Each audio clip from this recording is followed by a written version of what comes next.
OKRs is just one of the approaches you can use to set company goals and then break down these goals into the lowest level to align people towards the most important strategic goals for the company. And also the framework can help you to not only align and engage, but also align in the focus, but also to engage people.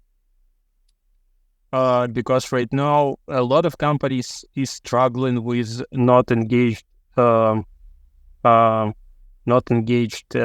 people because of the remote or hybrid work. There is not enough this connection of human to human in the offices, and it's quite difficult to keep focus and to keep the people engaged with the company goals. And this framework perfectly help to solve this problem with engagement, focus, and alignment. Welcome to episode 151 with Viktor Grekov, a young startup founder based in Ukraine. Viktor is the CEO and co-founder of Obot, an OKR management plugin for Jira and Salesforce. Now, if you heard about OKR and you're not sure what it is about, then this episode is for you. In brief, OKRs encourage a more collaborative approach, allowing employees to set their personal goals and foster a sense of ownership and empowerment. In this episode, we discuss Viktor's entrepreneurial journey, how he's handling the pressure to keep his business thriving in a country at war, how to implement the OKR framework in your company, and how OKRs can remove bottlenecks, of course. And talking about bottlenecks, are you truly aware of the bottlenecks hindering your business growth? Don't guess, assess now. Take the Bottleneck Index to unlock your business potential. It's free, quick, and your customers' results are instant. You'll find the link in the show notes. And now let's turn to the conversation. Hey, Viktor, thank you very much for joining me today.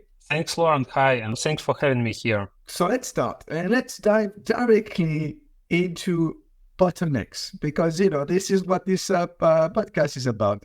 And I've asked you to take the Bottleneck Index. Your score was like 47%. Your biggest issue was actually delegating. So let me ask you, what did you learn from this test? So it's interesting to understand where I am, what I can improve here, and I would like to say that to be honest, I think I was a little bit. I was carefully evaluate my all my questions. I was asked, and maybe it can be better if I will be more confident in different areas, but I decided to be Cautious. to not estimate me, to underestimate me a little bit in all questions. But I think, definitely a lot of things can be improved here. Did it reveal anything you didn't know? I don't know. But if I had asked you the same questions 5 years ago, would the answers have been different? Yeah, 5 years ago, I was not the owner of the company. And I was not responsible for 20 people who is right now working with me. So probably yes, probably it would be absolutely different because the situation was completely different for me at that time. Yeah. What is your current biggest bottleneck? I would say it's a big challenge for me right now to rise the team, to rise the company, and involve international people inside. So we are quite comfortable to work inside in our small, the people from our close society, let's say, and it's a big challenge for me right now to start hiring people abroad. People from all around the world, and to start integrating them into our community. Maybe again, it will be absolutely needed on the in the future, when we potentially will be passing like the number from 50 to 100 people. Right now we're 20, but yeah, it's a big challenge because we understand how to build the company culture around our small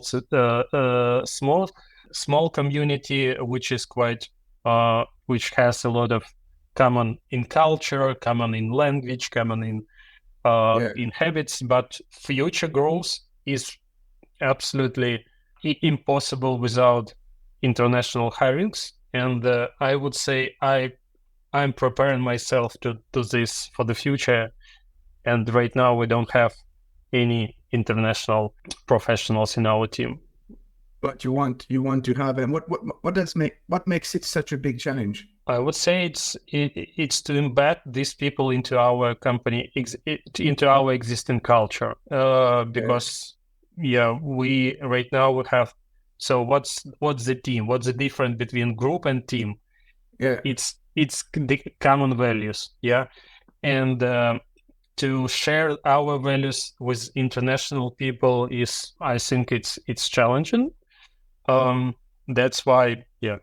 Do they have the same values? Will they react the same? Will they accept your company's culture once you hire them? These are all great questions. I've lived 24 years now abroad, so I understand your struggle. It's not easy. What are you? How do you prepare yourself? I always ready to learn something new. So, for example, currently I started my master degree in university, in American University of Kiev, and it's also good to know again to collaborate with new people, to learn something new, and especially this educational course of global management is aiming to give understanding how to expand on international markets, how to understand these different cultures, how to build relations with the people outside. Also, a lot of things about emotional intelligence, which is important to human communications. Yeah. When you're talking about emotional intelligence, if I was asking your team to describe you as a leader today, what do you think they'll say? So my leadership approach is standing on a couple of pillars. I would say the one of them is I'm trying to find the objectives and goals for my team members to make them engaged with what they're doing on daily work. First of all, let's say we are working in goal settings area. We're building OKR software, and we really love what we do, and we have the same value internally. That's why we're using OKRs internally. And when we break down OKRs from top to bottom, we always use not top to bottom approach, but also bottom up. So we give an opportunity to people to choose what they would like to do, how they can contribute to the company strategic goals. So to come up with the idea. So I would say the first one, it's we're giving a lot of independency to our team members, and the second point is so to find this motivation, for themselves, not only based on some strict KPIs. And the second pillar is a trust. We're quite small, and I think that's why it's quite easy to trust to each other. We don't track time. We don't track strict KPIs. We don't we don't link KPIs to your salary. There is no necessary to build any reports based on what was done. Like that's I think it's the main values in our company. The bottom up approach to set the goals, and the second it's a trust. I would say this is the biggest value of our team. I want to talk a little bit more about the trust, and then we'll talk more in details about OKRs. Yesterday, I was having a conversation with one of my clients, And, we were talking about hiring staff, and he had a lot of difficulties of letting go because he thinks like he would do things better and faster himself. And, so we were talking about trust. There was that, definitely that trust issue. He needed to trust the future people, the future hires. How do you build such a trust? You as a leader, how do you make sure that, how do you let go and trust your people? Yeah, as I said, first of all, we're not making a lot of pressure on people, let's say. Yeah. Like we're trying to give them opportunity to solve the problems they would like to solve, and also in parallel, this will contribute to our strategy. Again, we're not so big to have a lot of staff who is doing a lot of operational work, and this work is not so ambitious. Yeah. I understand it. So in our small team, like 20 people, it's possible to give a lot of independency and do what you would like. What if they make a mistake? We made a lot of mistake. And not a lot, I would say, with the staff, with the team. We made the hirings in the past, and then we decided not to go further with these people because it was no trust between us, and we have not anything in common. So the people would like to just any vision for the future, not common with us. Like it's always possible that you will not find the person who is really have the same goals with you. But why not? You always can stop collaborating with this person and trying to find another.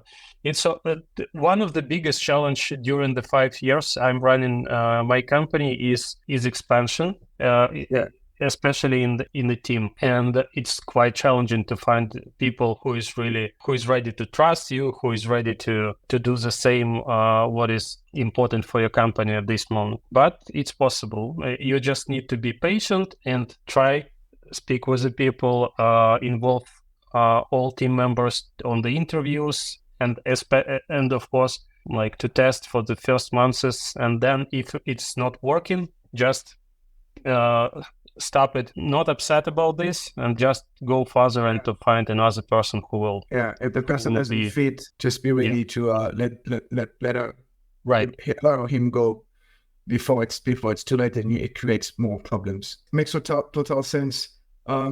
But plus, I guess in a country, well, because you're in Ukraine, right, and in a country at war right now, it must be, I think, like an extra pressure, an extra difficulty to find people. It's interesting, but like yes and no, because Ukraine is really big technical hub. We'll have a lot of engineers in Ukraine before the war and still, and a lot of company was afraid of these risks, and they decided to leave Ukraine, to stop investing in Ukraine.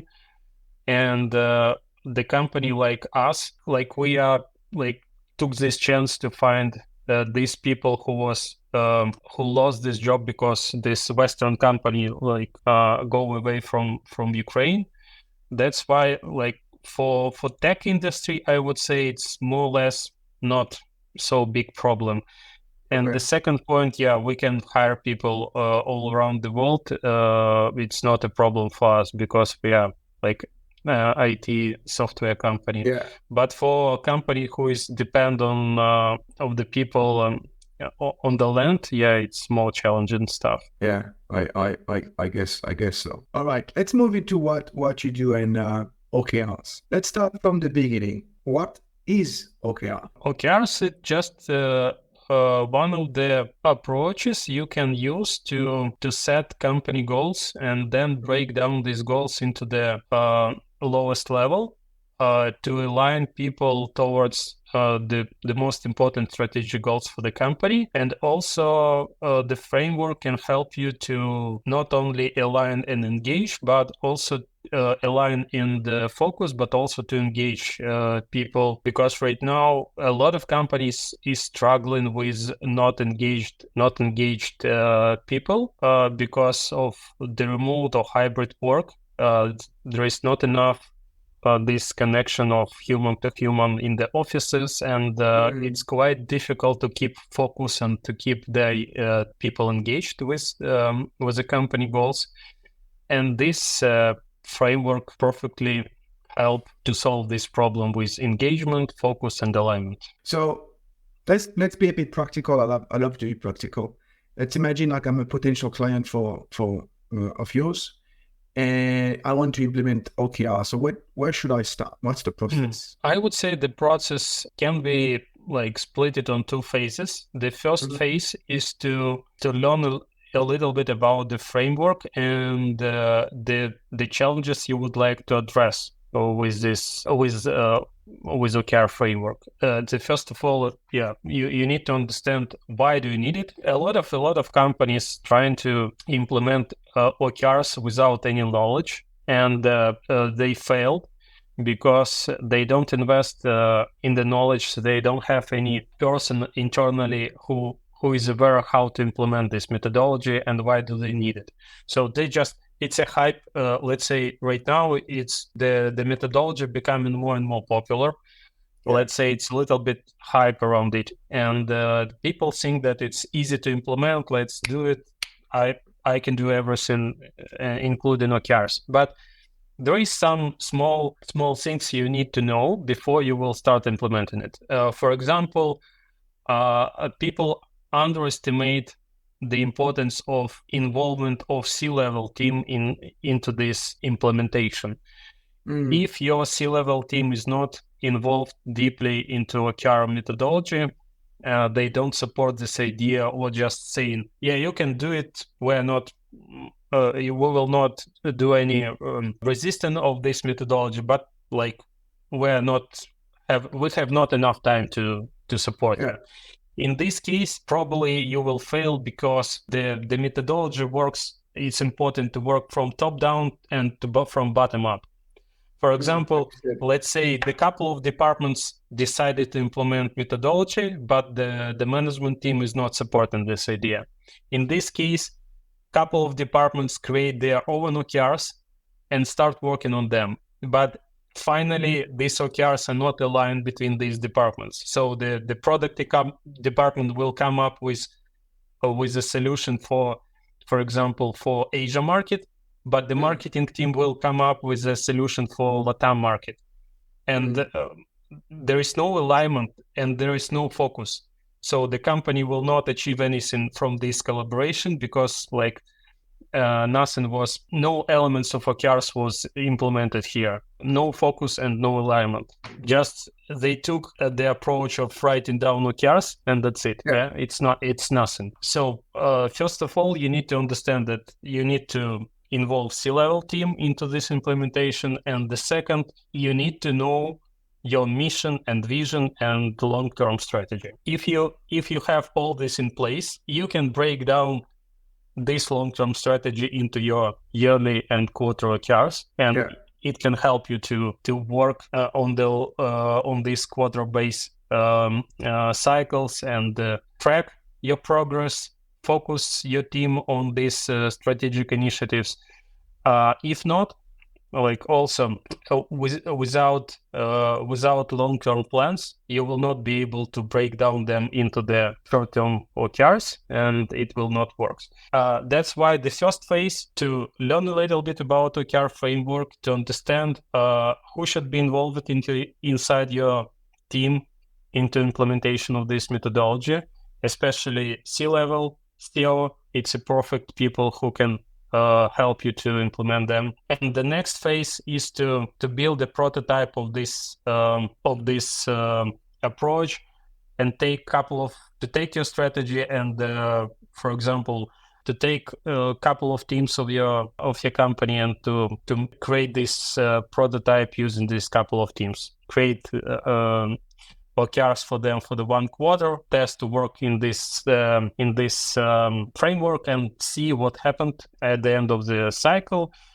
Make some retrospective session, especially at the end of the cycle, quarter cycle, and see what can be improved, who else should be involved, and then step by step testing it. And the third stage, I would say, it is the scale of this methodology for the whole company. On this stage, probably you should think about the software you would like to use here, because when a lot of people is involved, you need to understand how to control all this process, how to establish this process in the way it will be perfect and not interrupt people from their regular work, how to track everything, how to measure the result of this implementation. So, first of all, it's get some knowledge about OKRs, then test it with a small number of people, the first cycle, and the second cycle is scale on the company-wide scale. So that's a great summary. So if you're a funder, I guess as the funder, you should educate yourself about the OKR and see if it's viable for your company, and then perhaps assign an OKR champion. It could be yourself, or it could be someone else. Well, what is the difference between OKR and KPI? The difference is, first of all, there is a lot of difference, but I already mentioned at the beginning that the quite important element of OKRs is to give people idea to come up with their ideas. So once company set the company strategic goals, from the top, the team inside your company know better how to improve specific metrics internally, because they know a lot, much more better than you are, what can be improved like in small pieces of your process of work. And here, what is the difference between OKRs and KPIs? That the people should come up with these ideas by ourselves. So, and they will be more keen to achieve these goals on the lowest level, which will contribute to the company goals.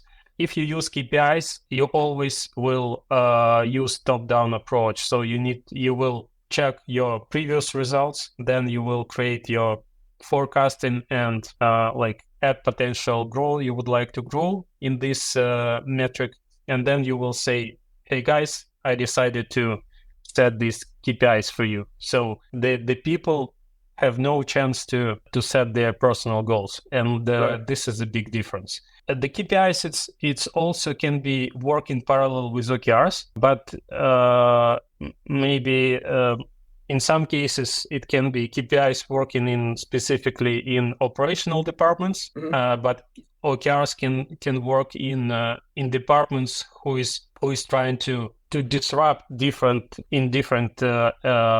areas of your company. So they need more quickly to move into the specific goals, like to create an innovative product, to win on the specific market. And it is not about KPIs, it's about the approach, how you will achieve these things. And here, OKRs can help you. Right. So basically, if I hear you well, you're saying that, okay, I'm the entrepreneur, the funder, the C-suite. I give you the strategic direction. This is where I would like to go. And now I'm giving you I implement OKR framework to give you the freedom to tell me how we're going to execute the strategic goals, and reflect on them all the time and change them all the time. So it's basically agile management. Yeah, it is about the freedom. You're right. Yeah. It's about the freedom. It's about the motivation as well. What's the difference of it's a big difference between motivation in KPI approach and OKR approach. When the person is created the goal created by himself, he will be much more motivated to achieve this goal rather than because they take ownership of it. Yeah, it's a personal commitment as well. So I decided to achieve this goal. Why I should not achieve it? So it's a personal commitment, and this is and it's a great way. an OKR framework is a great way to remove bottlenecks because you are actually empowering people with taking ownership of their goals and execution on them. Mm-hmm. Yeah, I really love example which is perfectly explain this from another angle. Let's say you are 16 years old. Yeah, you're just starting your life after the school, and like you at this point, let's say some parents can advise you to go to engineering university. Yeah. And then you go because parents advise you to do this and you trust your parents. Yeah. But after 5 years of education, you recognize that it is not yours. Absolutely. You would like to be a doctor. And here you can hear a lot from these people. Like, it was not my dream. It was dream of my parents. Yeah. Right now, I would like to achieve my dream. I would like to be a doctor. That's how it works with objective as well. So it was not my objective. It was the objective which was created by my team lead.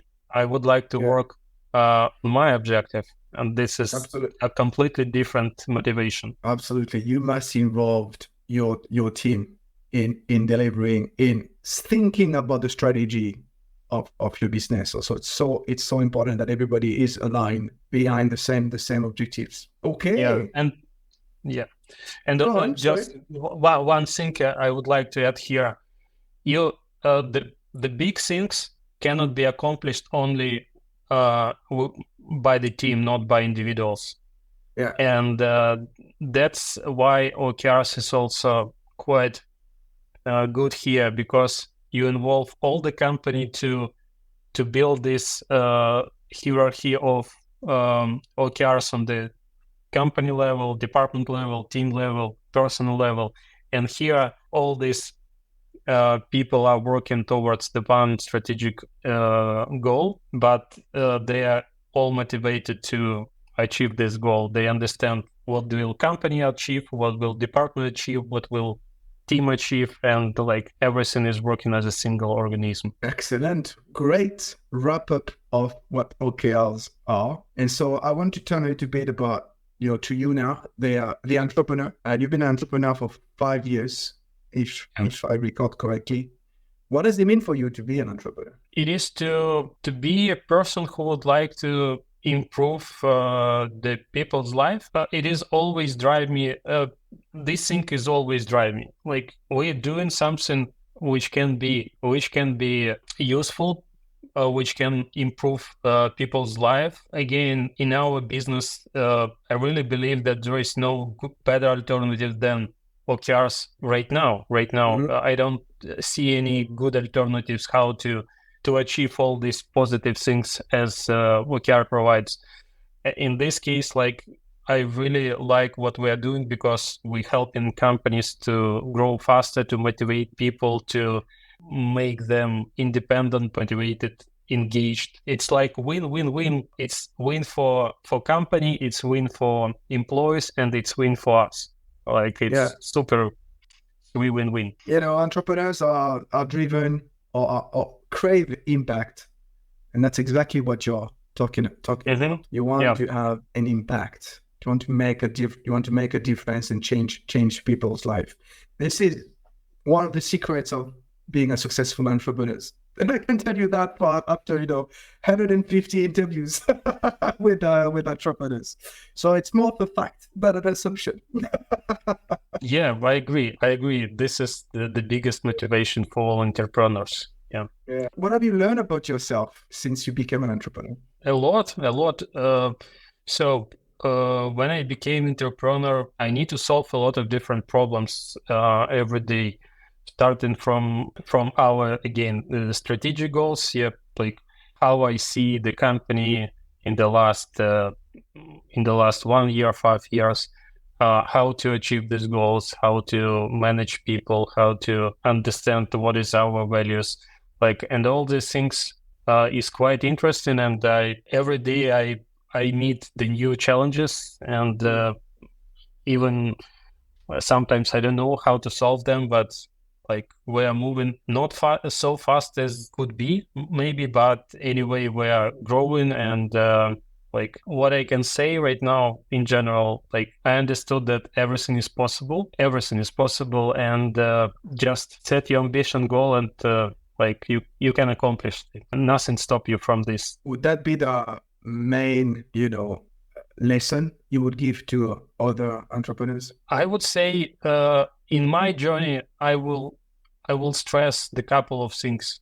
The first thing it is to start. It's quite difficult to start because you have a lot of fear, like it will not work. You will run out of money. You need like you need to not sleep like a lot of nights to start to become profitable, etc. But in general, just the second point, especially for me, I don't know, maybe some people is much more stronger individuals to accomplish some difficult problems by themselves, projects. But for me, I would say it was really important to find a couple of partners who was co-founders together with me, and it was really helpful to start and to break the first wall. I would say it's quite important to build your first team of the people who is also keen as you keen to go forward and to build something interesting, useful, and successful. So you can show to yourself that you can do it. It's possible. Yeah. So my suggestion is to start doing it. And the second, it's very important to find the partners, the people who will help you to start it, because one person it's quite difficult to motivate yourself every day. But when you are not single, these people can help you too. Yes, this is another secret of successful entrepreneurs. Surround yourself with people. Even if you're alone, you can still surround yourself with people. Just have to reach out, which is sometimes the most difficult thing to do. Okay, Viktor, thank you very much for your time. I just have one last question for you. How can people contact you? People can find me on LinkedIn by typing Viktor Grekov, and they can find me. I'm open to meet new people and to collaborate. Excellent. Well, again, Viktor, thank you very much for your time. Thank you, Laurent. Yeah, and take care. And thank you for listening. I hope you found the insights and tips Viktor shared today helpful to tackle your own bottlenecks. Don't forget to tune in next time for more inspiring stories and expert advice. Until then, subscribe to the podcast. That way you won't miss any future episodes. See you next time. Bye for now.